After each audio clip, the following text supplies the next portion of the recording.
5장 1절에서 5절입니다. 구약성경 716페이지 에스라서 5장 1절에서 5절 말씀.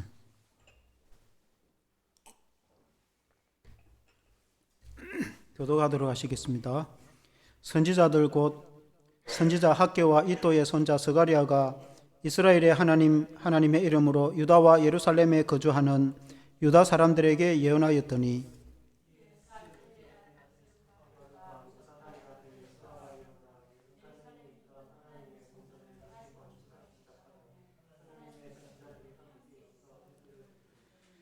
그때에 유브라데 강 건너편 총독 다뜨네와 서달보스네와 그들의 동관들이 다 나와 그들에게 이르되 누가 너희에게 명령하여 이 성전을 건축하고 이 성곽을 마치게 하였느냐 하기로.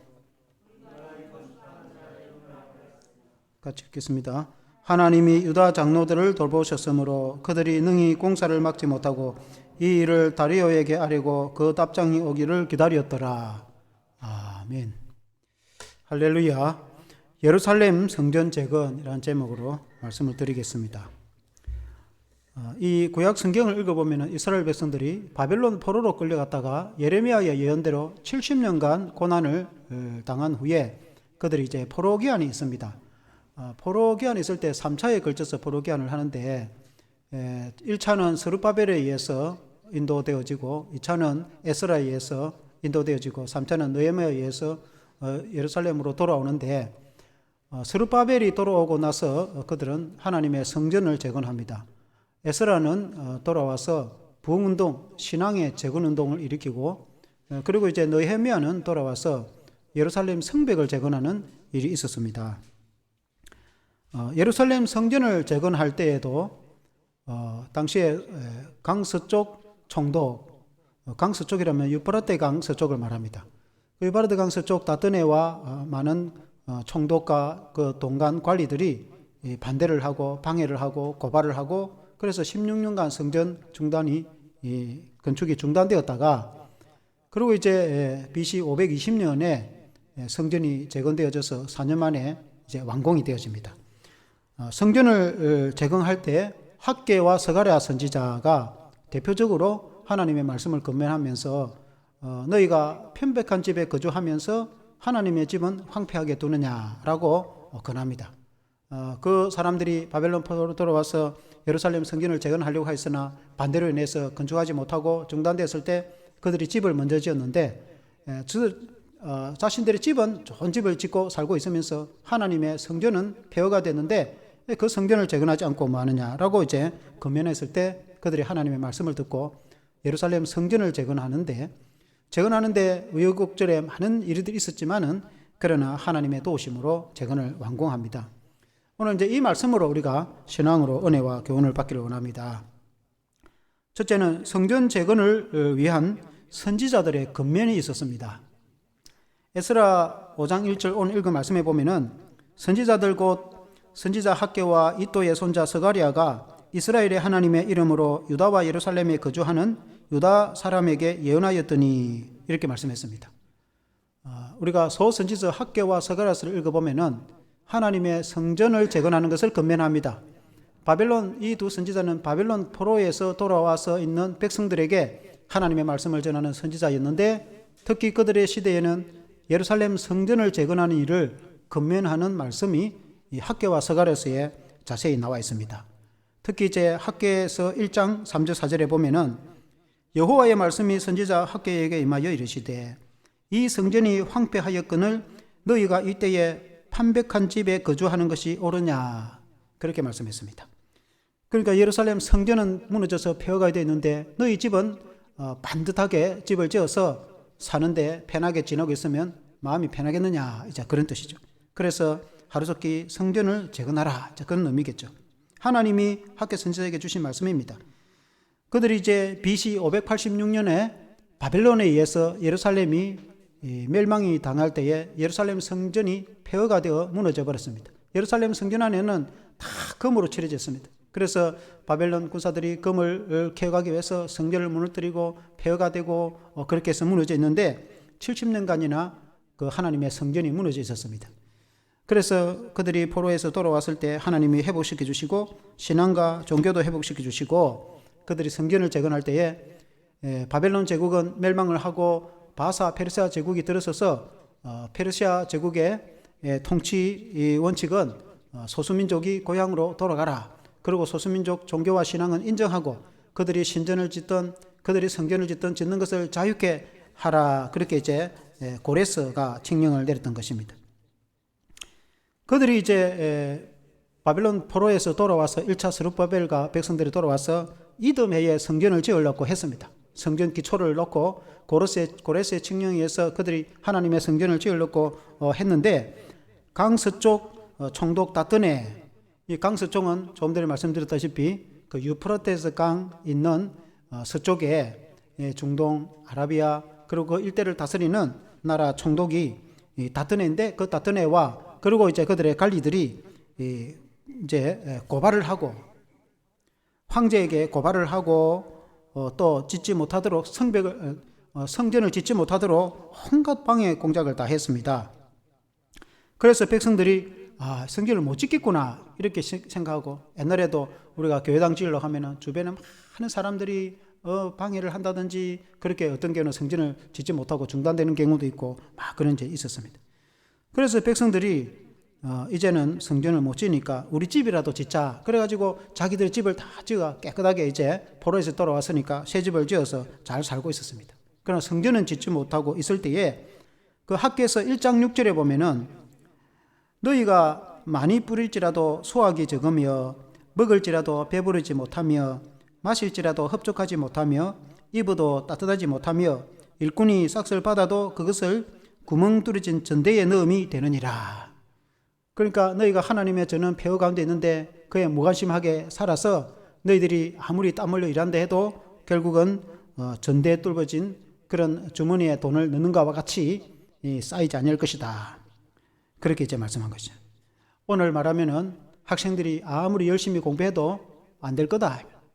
그리고 땀 흘려 아무리 직장에서 열심히 일해도 그 돈은 어디 간지 다 없어지고 돈도 모아도 많을 것이다.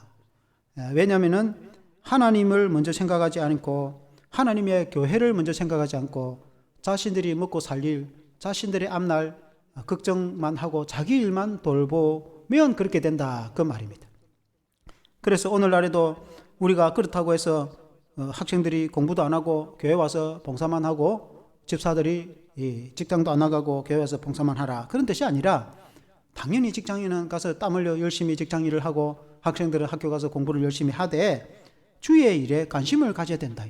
주님의 하는 일에 무관심하게 내 앞일만 걱정하고 하면 그는 비그리스도인이나 차별이 뭐가 있겠습니까?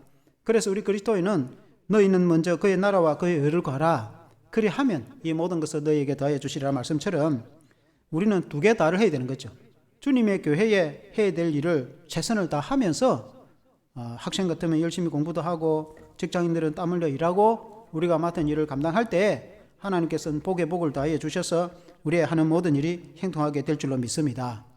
그래서 하나님이 하나님의 일을 하실 때 먼저 선지자들을 통해서 말씀으로 금면해 주시는데 그때 당시에는 학교와 스가랴 선지자를 통해서 하나님이 그들에게 금면하여서 그 백성들이 그 금면을 듣고 그러면 우리가 중단된 성전을 다시 재건하자 그런 마음을 가지고 하나님의 성전을 재건하게 되었습니다.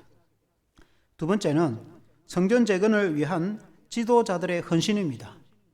오늘 읽은 말씀에 이제 에스라 5장 2절에 보면 이에 스알디엘의 아들 스룹바벨과 요사닥의 아들 예수아가 일어나 예루살렘에 있던 하나님의 성전을 다시 건축하기 시작하며 하나님의 선지자들이 함께 있어 그들을 돕더니라고 했습니다. 여기 보면 이제 두 지도자가 나옵니다. 스알디엘의 아들 스룹바벨은 1차 이스라엘 백성들을 이끌고 온 지도자로서 당시에 유다의 총독으로 임명을 받아서 그때는 아직 바사 제국차였기 때문에 바사는 굉장히 유다의 좋은 그런 정책을 펼쳤습니다. 그래서 이 스룹바벨이 이끌고 왔는데 스룹바벨은 여호야긴 즉 여고냐의 손자입니다.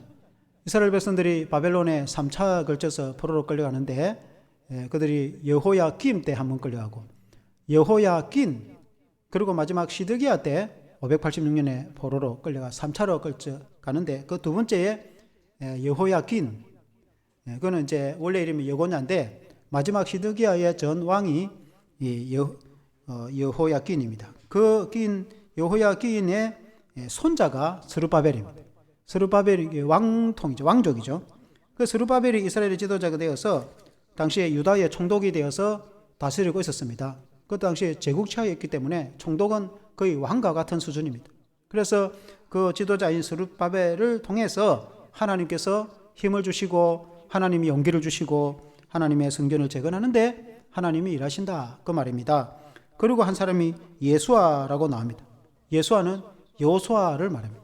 당시에 대제사장이 여호수아였습니다. 여호수아라는 말은 여호와가 구원자시다, 그런 뜻인데 그때 당시에 대제사장입니다. 그러니까 총독과 대제사장이죠. 행정의 지도자는 총독이고 왕과 같은 것이죠. 그리고 이제 신앙의 지도자는 대제사장인데 하나님이 대제사장을 통해서 일하신다, 이렇게 볼 수 있겠습니다. 이 이제 여호수아 대제사장은 이스라엘 백성들이 바벨론 포로로 그 예루살렘이 멸망을 당하고 끌려갈 그때에 이 여호수아의 할아버지가 당시에 대제사장이었습니다. 586년에 멸망을 당할 그때 대제사장이 이 예수아의 할아버지였습니다. 그 아버지는 포로에 끌려가서 결국 이제 그곳에서 살다가 죽고 이 이제 손자가 돌아와서 대제사장이 되어서 성전을 재건하게 되는 거죠. 그야말로 이제 정말 감회가 새로운 것이죠. 그 할아버지 때는 나라가 멸망을 당하고 성전이 파괴되어지고 예루살렘 성전이 폐허가 되는 것을 경험한 사람이었다고 하면 그 손자는 돌아와서 그 하나님의 성전을 재건하는 일을 했다고 이렇게 이제 볼 수 있겠습니다. 소선지자 스가랴 4장 3절에 보면은 학개와 스가랴가 이제 그때 금연했던 선지자죠. 근데 스가랴 4장 3절에 보면은 그 등잔대 곁에 두 감람나무가 있는데 하나는 그 기름 그릇 오른쪽에 있고 하나는 그 왼쪽에 있나이다 하고, 당시 스가랴 선지자가 환상을 봤는데 성전에는 이제 등을 피우는 등잔대가 있지 않습니까? 그 등잔대가 이제 보였던 겁니다. 살구나무 모양으로 해서 이제 가운데에 있고 가지가 이렇게 양쪽 3개씩 6개, 그 전체 7개의 이 꽃보름 이제 가지와 꽃봉오리 모양으로 돼서 이게 성전 등잔대가 있었어요. 그것이 이제 몇 개를 성전에서 피우거든요. 불을 피우는데 이제 그 등잔대가 이제 환상 가운데 보인 겁니다. 그 등잔대 양쪽 가에 감람나무가 보였어요. 이쪽에 오른쪽에 한 개, 왼쪽에 한 개, 감람나무가 보이는데, 그래서 천사가 스가랴에게 물어봅니다. 무엇이 보이느냐 물어보니까 성전의 등잔대가 보이고 양쪽에 두 감람나무가 보입니다. 스가랴가 그렇게 말합니다. 그게 무슨 뜻이냐 하고 천사가 해석을 해줍니다. 그래서 하나는 그 두 감람나무는 하나는 스룹바벨이고 하나는 여호수아 대제사장이다, 그렇게 읽어줍니다. 스가랴 선지자를 읽어보면, 책을 읽어보면 그렇게 나와 있습니다. 그때 당시에 이제 총독인 스룹바벨과 영적 지도자 대제사장인 여호수아 두 사람을 당시에 이제 기름 부어 세웠죠. 왕과 제사장은 기름을 부어서, 왕과 선지자 제사장은 기름을 부어 세우지 않습니까? 이 감람나무라는 것은 올리브 나무인데 그 열매로 기름을 짜서 성전에 이제 기름을 떼는 일을 하거든요. 그와 같이 이제 하나님께서 그 두 지도자에게, 왕과 제사장에게 기름을 부어서 하나님이 세워서 그들을 사용하시고 하나님의 교회에 일을 하게 하시고 그들을 통해서 하나님의 성전을 재건하실 것이다 하는 하나님의 말씀을 선지자 스가랴를 통해서 주신 말씀인 것입니다. 그래서 스가랴 4장 6절에 보면은 하나님이 말씀하시기를, 4장 6절 한번 같이 읽어보겠습니다. 시작. 그가 내게 대답하여 이르되 여호와께서 스룹바벨에게 하신 말씀이 이러하니라. 만군의 여호와께서 말씀하시되 이는 힘으로 되지 아니하며 능력으로 되지 아니하고 오직 나의 영으로 되느니라 고 했습니다. 하나님께서 두 지도자를 통해서 사용을 하시는데, 당시 왕과 같은 총독 스룹바벨과 대제사장인 여호수아를 통해서 하나님이 일을 하시되, 하나님은 감람나무를 통해 비유를 통해서 보여주신 것은, 감람나무는 기름을 짜는 나무라고 했지 않습니까? 그래서 그들에게 기름을 부어서 그들을 사용하신다. 기름을 부은다는 것, 영적으로 하나님의 성령을 부어서 항상 사용하신다. 그렇게 이제 영적으로 해석이 됩니다. 다윗에게도 기름을 부으니까 하나님의 영이 임하여서 나라를 통치하지 않습니까?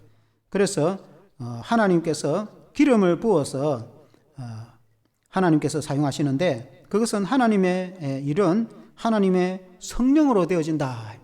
그래서 스가랴 4장 6절에 이는 힘으로도 되지 아니하고 능으로도 되지 아니하고 오직 나의 영으로 되느니라. 힘으로도 되지 아니하고 능력으로도 되지 아니하고 오직 나의 신으로 되느니라. 구약 개역 이전 성경에는 오직 나의 신으로 되느니라 이렇게 되어 있습니다. 이제 개정 성경에는 오직 나의 영으로 되느니라 같은 말씀인데 하나님의 성령으로 되어진다. 그래서 하나님의 교회의 일은 하나님의 성령으로 되어지는 거예요. 힘으로도 되지 않고 능력으로 되지 않는다. 힘이 있다고 해서 되어지는 것도 아니에요. 경험이 많다고 교회 일이 되어지는 거 아니에요. 교회 일은 하나님의 성령이 역사를 해주셔야 되는 것입니다. 아무리 우리가 능력이 있고 힘이 있다고 되는 것이 아닙니다. 교회는 열심히 한다고 되는 게 아니에요. 교회 주의 일은 하나님의 성령이 역사를 해주셔야 되는 것입니다. 그래서 하나님께서 스룹바벨과 여호수아를 세워서 그들에게 성령으로 기름 부음을 허락하셔서 그들의 지도자들을 하나님이 사용하셔서 성전을 재건하는데 하나님이 일하신다. 그 하나님이 일하셔야 되는 것입니다. 오늘날에도 마찬가지로 하나님은 지도자를 세워서 교회를 주의 종목회자와 교회 직분자를 세워서 하나님 일을 하시는데 하나님이 일꾼을 세워서 하나님 일을 하시는데 하나님은 성령을 부어주셔서 일하신다. 하나님의 성령의 능력을 주셔서 일하게 하신다. 하나님의 성령의 능력에 임하지 않으면 하나님 일을 할 수가 없어요. 인간적인 노력으로 되는 것이 안 됩니다. 우리가 이제 교회를 이제 사역을 하고 또 전도도 하고 교회가 부흥되어지고 앞으로 또 교회 성전, 교회당도 짓고 해야 되는데 그런 일들도 다 하나님이 일하시는데 하나님께서 성령으로 일하시는 것입니다. 그래서 우리가 그걸 믿어야 되는 것입니다. 그래서 우리가 하나님의 성령을 받아서 성령의 능력으로 사명을 감당해야 되는 줄로 믿습니다. 하나님께서 오늘 우리들에게 주시는 사명이 무너진 제단을 다시 쌓으라. 하나님 우리에게 사명을 주시는 것입니다. 코로나 시대에 팬데믹 때 예배를 드리지 못하고 현장 예배를 드리지 못하고 많은 이제 교인들이 떠나가기도 하고 물론 이제 믿음이 강한 사람들은 남지만은 믿음이 약한 사람은 떠나가고 그래서 큰 교회나 작은 교회나 다 많은 성도들이 나갔습니다. 굉장히 성도들이 많이 타격을 입어서 오늘 한국 전체 교회 굉장히 숫자가 줄었습니다. 거의 다 말로 표현을 안 해서 그렇지 큰 교회나 작은 교회나 다 마찬가지입니다. 마치 재단이 무너진 것과 같은 그런 시대입니다. 지금 코로나 이후에 오늘 한국 교회는 하나님의 교회 재단이 무너진 거나 마찬가지입니다. 그 무너진 재단을 수축해야 되는 것입니다. 무너진 성전을 재건하듯이 우리가 하나님의 교회를 다시 재건해야 되는데 그 일은 하나님이 성령으로 역사를 하시는데 하나님께서 지도자를 세워서 일하시고 하나님은 지도자들에게 하나님의 성령을 부어주셔서 일하신다는 것을 여러분 저와 여러분들을 믿어야 되는 줄 믿어야 됩니다. 아멘. 세 번째는 성전 재건의 방해 공작을 이겨내야 됩니다. 에스라 5장 3절에 오늘 읽은 말씀해 보면은 그때에 유프라데 강 건너편 총독 다뜨네와 서달보스네와 그들의 동관들이 다 나와 그들에게 이르되 누가 너희에게 명령하여 이 성전을 건축하고 이 성곽을 마치게 하였느냐 하기로. 그 강서쪽 그러니까 유프라테 강서쪽 그 아라비아와 그 일대를 통치하는 다뜨네 총독 그리고 이제 서기관 서달보스네 그리고 그들의 관리들이 이 방해를 하고 그렇게 한단 말입니다. 우리가 느헤미야도 보면은 느헤미야가 돌아와서 예루살렘 성벽을 재건하고자 할 때에 사마리아의 총독 산발락과 그리고 암몬 사람 도비아와 그 유다 주변에 있는 아라비아에 있는 사람들이 많은 사람들이 주변에 그러니까 유다 주변에 북쪽이고 동쪽이고 그 많은 주변에 사람들이 성벽을 재건하지 못하도록 무너지도록 너희가 뭘 건축하고자 하느냐 너희가 성벽을 건축하면은 여우가 올라가도 무너질 것이다. 너희가 성벽을 재건하고 나라를 건축하고 황제에게 반역을 일으켜서 제국에 반역을 일으키려고 그런 것이 아니냐라고 이제 고발을 하고 반대를 하고 그렇게 합니다. 느헤미야가 그 반대를 다 무릅쓰고 성벽을 재건합니다. 예루살렘 성전을 재건할 때도 마찬가지입니다. 성전을 재건할 때 그 다뜨네 총독을 비롯해서 많은 사람들이 그 황제에게 이렇게 고발장을 써 올립니다. 이 사람들이 그 제국에 반역을 일으키려고 그들의 성전을 재건하고 그들의 나름대로 아성을 쌓고 또 성벽도 재건하려고 하는데 그냥 두면 안 된다고 그래가지고 고발장을 황제에게 올려서 16년간이나 성전 건축이 중단되었던 것입니다. 그리고 이제 나중에 재건되는데 오늘날 우리가 교회 사역하는 것도 마찬가지입니다. 하나님의 교회 사역을 하면 사탄이 가만히 있지 않습니다. 온갖 방해를 하고 방해 공작을 하고 그리고 동원을 일으키고 심지어 우리가 옛날 그 선배 목사님들이나 교회의 그 역사를 읽어보면은 심지어 교회당 지으려고 하면은 주변에서 시끄럽다고 못 짓게 하고 먼지 난다고 들어눕고 와가지고 뭐 포크레인 오면은 그 앞에 들어누가 방해 공작을 하고 막 데모를 하고 막 난리를 칩니다. 그래 또 참고 그 고발하면은 또 법정에 가갖고 막 해결하고 그렇게 또 싸우고 또 포기하지 않고 또 싸우고 그 시간이 지나고 사람도 바뀌고 그렇게 뭐 데모하던 사람들이 또 나중에는 죽고 없고 뭐 그래가지고 또 교회를 또 짓고 또 짓고 다 한국교회 역사가 지금까지 그래 왔습니다. 우리가 전도하는 것도 그렇고 교회 사역하는 것도 그렇고 교회당을 짓는 것도 그렇고 그 마귀가 동원을 하면은 그 사람들이 가만히 있지 않습니다. 대체적으로 마귀가 하나님의 교회 사역을 방해하는 데는 첫 번째는 핍박을 합니다. 공권력을 동원하거나 또 힘을 동원을 해가지고 아주 예수 못 믿게 하고 핍박을 하고 방해 공작을 하고 그렇게 하는 경우가 있습니다. 그게 첫 번째 방법입니다.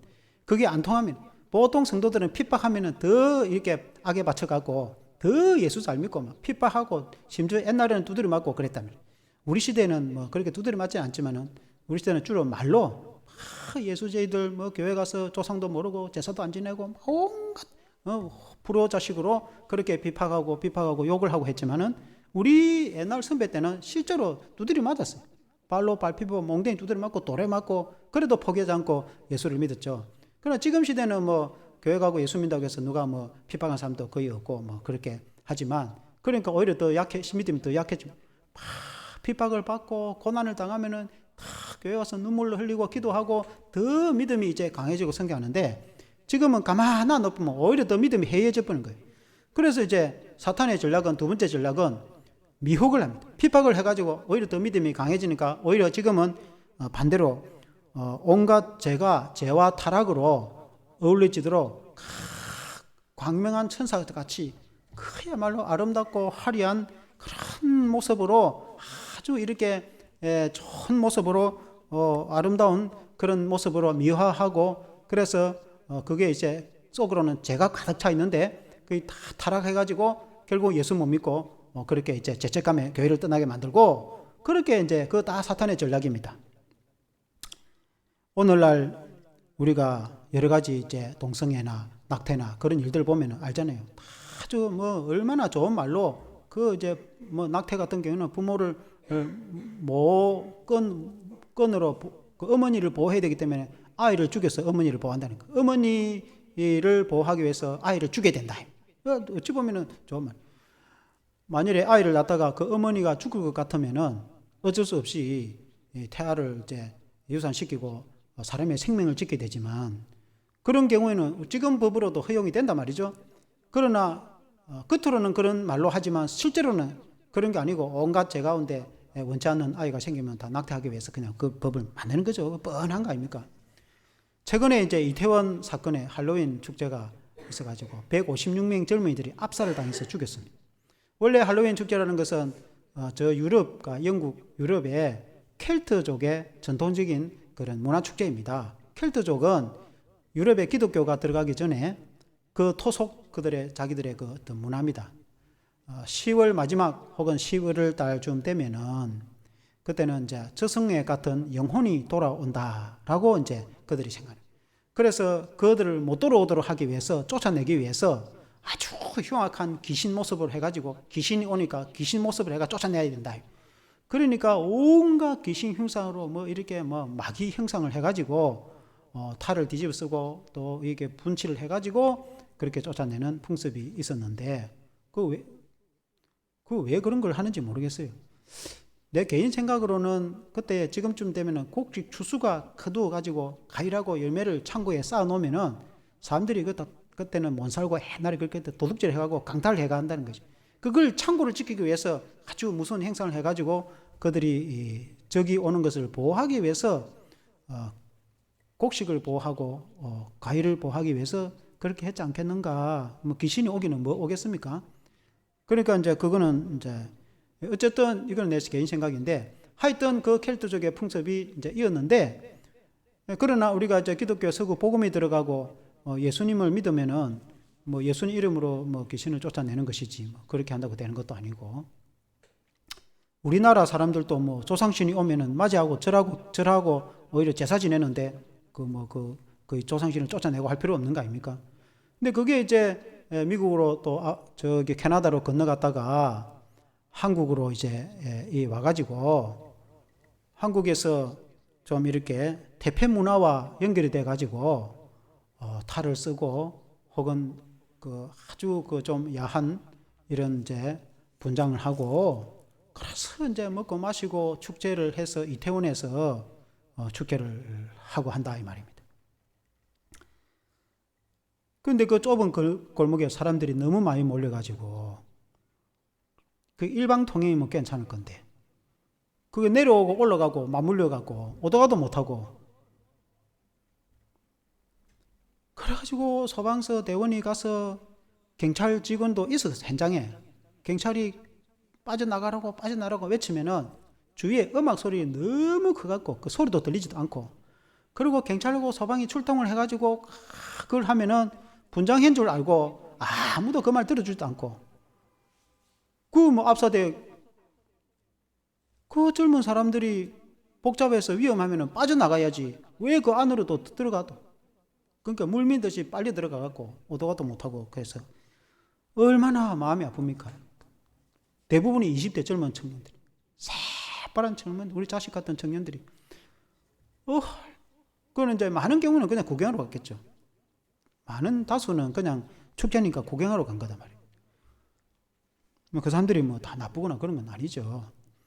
근데 그 젊은 청년이 156명이나 무슨 뭐 배가 물에 까졌거나 뭐 건물이 무너져가 죽었다 하면은 뭐 할 수가 없는 것이지만은 그 아무것도 없는 그 현장에서 그 위험하면은 그 들어가지 말아야지. 어떻게 딱 여러 가지 모든 조건이 딱 들어맞아지게 된 거예요. 음악 소리를 너무 크게 들어가지고 그걸 해산하라고 아무리 경찰이 외쳐도 말 안 들리고, 소방대원이 가가지고 막 그거 하고 오면은 이 분장한 걸로 생각하고, 그러니까 막 다 모든 조건이, 그리고 일방 통행이면 될 건데 양쪽에서 몰려 들어가지고 오다가도 못하고 맞물려 가지고 그 수만 명이 그 좁은 골목에 그렇게 이제 되었습니다. 우리 기독교 입장에서는 좋은 현상은 아닙니다. 왜냐하면은 전국의 아동들 주변의 학원들에도 다 헬로윈 축제 한다고 그 어떻게 연결이 돼 가지고 아이들에게 그 귀신 분장을 해갖고 아이들에게 가르치는 게 좋습니까? 그 뭐가 좋다고 그걸 또 뭐 온갖 이게 뭐 기관이고 뭐 학원이고 뭐 그 아이들에게 귀신 저 분장을 해가지고 그 축제할 그 아이들에게 가르칠 게 뭐가 있습니까? 귀신놀이 하는 게 그게 좋은 게 입니까? 기독교에서는 그 자체가 옳지 않은 것이다 이 말이에요. 한국 문화에도 옳지 않아요. 한국 문화도 태폐 문화하고 연결돼 가지고 그 귀신 탈 쓰고 그래 가지고 한갖 그런 그 향락의 이 한국 전통 풍습에도 좋은 건 아닙니다. 사람이 생명이 죽은 건 너무나 안타까운 일인데, 이런 일들이 있어도 줄어들어야 되는데 어떤 게 더 만들어지고 이런 게 더 활성화된다 이 말이에요. 교회가 힘이 줄어들고 그러면은 이런 것들이 더 활성화된다 이 말이에요. 교회가 복음이 강해지고 교회가 이렇게 더 막 그렇게 하면은 그런 좀 이교도적인 문화와 좀 좋지 않은 그 악한 풍습들은 사라지고 없어진단 말이에요. 이거 우리 클 때는 이런 거 본 적도 없는데, 이런 걸 쳐다본 적도 없는데 최근에 어디서 이런 것들이 생겨가지고 서울에 이렇게 하는 건 또 뭐 그렇다 치지만 전국의 우리 주변에 보면은 조그마한 아이들, 아무것도 모르는 조그만 아이들한테 귀신칠 해갖고 분장하고 왜 그렇게 하는 거고? 그 교육에도 도움도 안 되는 이런 걸 전국에서 하고 있단 말입니다. 우리는 이 민족을 위해서 기도해야 될 줄로 믿습니다. 건전한 문화와 축제하는 거야 얼마나 좋습니까? 이 귀신놀이 하는 게 그게 좋은 건 아니죠. 그게. 귀신놀이 하는 게 그게 뭐 교회든 교회가 아니든 그게 풍습으로 좋은 건 아니죠. 온갖 이렇게 흉악한 분장을 해가지고 칼 들고 도끼 들고 다니면서 피를 칠칠 흘리는 분장을 하고 춤추고 또 떼는 그 좋은 건 아니에요. 문화적으로도 교육적으로도 그리고 우리가 이제 나라와 민족을 위해서 많이 기도해야 될 줄로 믿습니다. 복음이 증거되어지고 사람이 사람답게 살고 화평하고 평화가 넘치고 샬롬이, 복음이, 생명이, 구원이, 천국의 기쁨이 전달돼야지 하나님의 나라가 증거되고 확산되어져야 되지 않겠습니까? 그래서 우리가 기독교인들이 열심히 땀 흘려 일하는 것도 중요하고 열심히 공부를 하는 것도 중요한데 현 시대에 하나님의 나라가 어떻게 되는지, 복음이 어떻게 되는지, 하나님의 나라 교회가 어떻게 되는지 거기에 관심을 가지고 기도를 하면서 그리고 열심히 공부도 하고 열심히 일도 하고 열심히 다른 것도 해야 되는 거죠. 이 나라를 위해서 기도하는 저와 여러분 되시기를 축원합니다. 하나님 힘들고 어려워도 하나님 일하면은 다 힘들고 어려운 일이 생기고 옛날에는 돌멩이 맞아가면서 사역했단 말이죠. 생명을 걸고 복음을 사역을 하는데 오늘날이야 뭐 그런 건 아니죠. 아니지 않습니까? 그래서 우리가 어떤 때로는 핍박이나 어떤 이 교회의 사역에 방해되고 제외되는 것이 있어도 우리가 믿음으로 감당해야 될 줄로 믿습니다. 그리고 이제 네 번째는 성전 재건에 하나님의 도우심이 나타났다 하는 것입니다. 중요한 것은 하나님의 도우심이 있을 때 승리합니다. 에스라 5장 5절에 오늘 읽은 말씀에 하나님이 유다 장로들을 돌보셨으므로 그들이 능히 공사를 막지 못하고 이 일을 다리오에게 아뢰고 그 답장이 오기를 기다렸더라고 했습니다. 이게 무슨 말씀이냐면 하나님이 유다 장로들을 돌보셨다. 유다 백성들을 하나님이 돌보셨죠. 이제 공사를 못하고 있는데 다리오 왕에게 이제 알렸다는 거죠. 실제로 그 유프라테스 강 서쪽 총독 다뜨네와 그 사람들이 당시에 이제 또 왕이 바뀌어서 다리오 왕 때에 이제 500년 성전이 재건됐는데 다리오 왕 때에 그들이 또 고발을 합니다. 황제에게 조서를 해가 공문을 고발을 뭐라고 하냐면은 이 예루살렘의 유다 백성들이 자신의 성전을 건축하려고 하는데 그 사람들이 자꾸 하는 말이 옛날 초대 황제 고레스 때에 칙령을 내려서 명을 내려서 성전 건축하도록 했다. 그래서 우리는 왕의 명을 따라서 하나님의 성전을 건축해야 된다고 자꾸 이야기하는데 그 고레스 황제는 옛날 임금인데 그러면 지금 다리오 왕께서는 옛날 그 창고에 역사 왕의 그 창고에 왕궁 창고에 그 역사 문서를 살펴보셔서 정말 이 유다 민족이 말한 대로 고레스 황제가 칙령을 내렸는지 그 사람들이 거짓말하는 건지 좀 파악을 해달라라고 이제 고발 문서를 올렸단 말입니다. 그러니까 이제 그 문서가 올라오니까 다리오 왕이 그러면 이제 신하에게 시켜가지고 당시 앙메다 궁에 가서 한번 알아봐라. 그 앙메다 궁이 여러 개 있거든요. 앙메다 궁에 가서 이제 그 조서를 다 뒤집어보니까 이 고레스 초대 황제가 칙령을 내리기를 에스라 성경 6장 3절에 보면 고레스 왕 원년에 오늘 읽을 말씀 쭉 다음 장입니다. 에스라 6장 3절에 고레스 왕 원년에 조서를 내려 이르기를 예루살렘에 있는 하나님의 성전에 대하여 이르노니 이 성전 곧 제사 드리는 처소를 건축하되 지대를 견고히 쌓고 그 성전의 높이는 60규빗으로 하고 너비도 60규빗으로 하고 그러니까 고레스 황제가 너비까지 어떻게 하라고 성전을 재건하라고 그렇게 명령을 구체적으로 이제 내려놨다 그 말이 아닙니까? 근데 포로기한으로 돌아올 때에 스룹바벨이 이 고레스 칙령을 들고 내려왔단 말입니다. 고레스가 이제 갈 때에 강의 주변에 있는 총독들은 길을 터주고 그리고 안전하게 군사를 내어서 보호해주고 스룹바벨이 군사를 이끌고 백성들을 보호하고 그 먼 길 오면 도둑대도 있거든요. 그러고는 또 내려와가지고 성전을 건축할 때 이렇게 건축하라고 초대 황제가 명령을 내렸는데 그 에스라 6장 10절에도 보면은 그들이 하늘의 하나님께 향기로운 제물을 드려 왕과 왕자들의 생명을 위하여 기도하게 하라.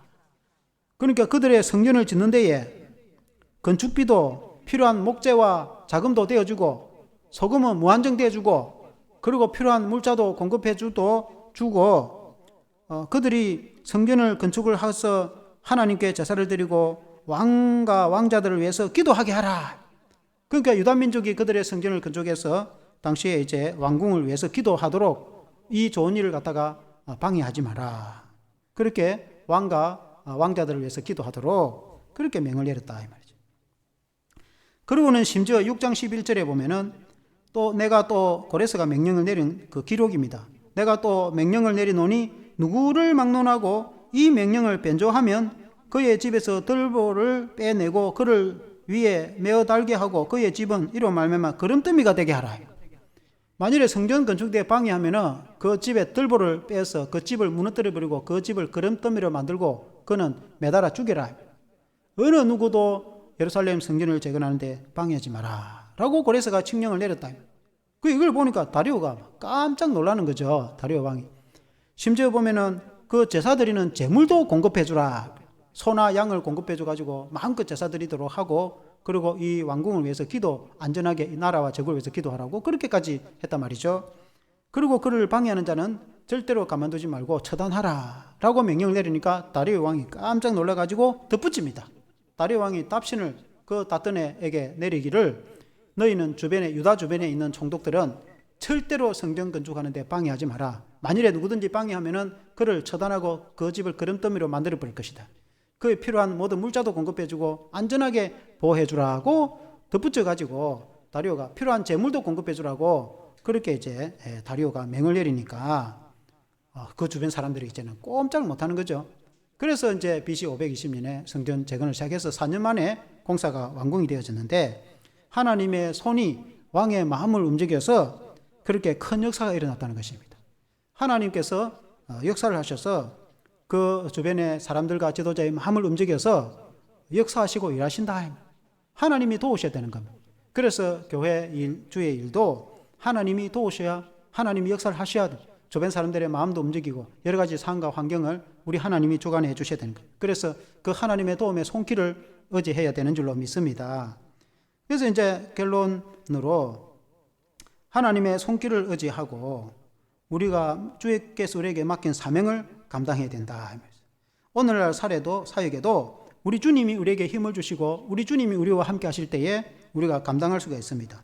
우리는 교회를 개척하여서 전도하고 이 지역을 복음화하는데 쓰임을 받고 부흥성장하고, 그리고 이제 나아가 교회당을 이제 건축을 해야 되겠죠. 이 교회당을 건축하기까지 그 모든 사역에 하나님이 도우시고 하나님이 일하실 때 가능한 것입니다. 그래서 우리는 하나님께 기도하고 하나님의 은혜로 그 모든 일을 감당하는 저와 여러분 되시기를 주의 이름으로 축원합니다. 기도하겠습니다. 하나님 아버지, 이스라엘 백성들이 하나님께 범죄하여서 그들이 바벨론 포로로 끌려가서 70년이나 고난을 당하고 때가 되어서 예레미야 선지자가 예언한 대로 그들이 포로에서 귀환하여서 그들이 하나님의 성전을 재건하는 모습을 보게 되어집니다. 이스라엘 백성들이 하나님 앞에 그 죄에 대해서 회개하고 그 하나님께 예배드리는 처소 성전을 재건할 때에 하나님께서 은혜를 베풀어 주시고 하나님이 도와주셔서 역사하셔서 성전을 재건하는 모습을 보게 되어집니다. 하나님 아버지, 또 영적 지도자를 세우고 또 백성의 지도자를 통해서 하나님의 성령을 부어주셔서 일하시고, 하나님이 그 백성들을 도와서 힘을 다해 주시고 또 선지자들의 말씀을 통해서 근면을 주시고 또 백성들이 힘과 용기를 얻어서 하나님의 성전을 건축하고자 할 때에 때로는 많은 방해 공작이 있지만은 끝까지 그것을 이겨내고 하나님께서 역사하시고 하나님이 그들을 도우셔서 결국은 성전을 완공하는 모습을 보게 되어집니다. 하나님 아버지, 오늘날 우리의 교회 사역도 하나님이 우리를 사용해 주시고 우리가 하나님 앞에 쓰임받는 종들이 되어서 무엇보다도 우리가 하나님의 성령의 은혜를 충만히 받게 하여 주시기를 원합니다. 하나님의 성령으로 감당하도록 도와주시고 또 이 지역 복음화를 위해서 우리가 교회를 세우고 또 교회당을 건축하고 하나님의 나라를 확장해 가는 과정에 우리 주님이 우리 교회를 도우셔서 사명을 감당할 수 있도록 은혜를 베풀어 주시기를 원합니다. 때로는 힘들고 지치고 어려운 고난이나 역경이 많다 할지라도 우리 주님이 함께 하셔서 도와주실 것을 믿고 믿음으로 나아갈 때에 결국 승리하며 극복할 수 있게 해주시고, 또 무엇보다도 우리가 주를 위해서 헌신하고자 하는 마음을 가지고 우리가 이 땅에 열심히 일하고 땀 흘려 일하며 열심히 공부하는 것도 중요하지만 너희는 먼저 그의 나라와 그의 의를 구하라는 말씀처럼 하나님의 나라 일을 해가면서 우리가 일도 하고 공부도 하고 잘 병행할 수 있도록 겸비하도록 신앙과 사회생활을 겸비할 수 있도록 은혜를 베풀어 주시기를 간절히 기도드리고 원합니다. 하나님 아버지, 우리 주님께서 마지막 하나님의 완공하기까지 도와주신 것처럼 우리도 이 사명을 감당하고 마지막 교회가 건축하고 더 세계 선교를 감당하는 날까지 하나님이 도우셔서 우리가 그 일을 지혜롭게 감당할 수 있도록 은혜와 능력을 더하여 주시옵소서. 예수님 이름으로 기도합니다. 아멘.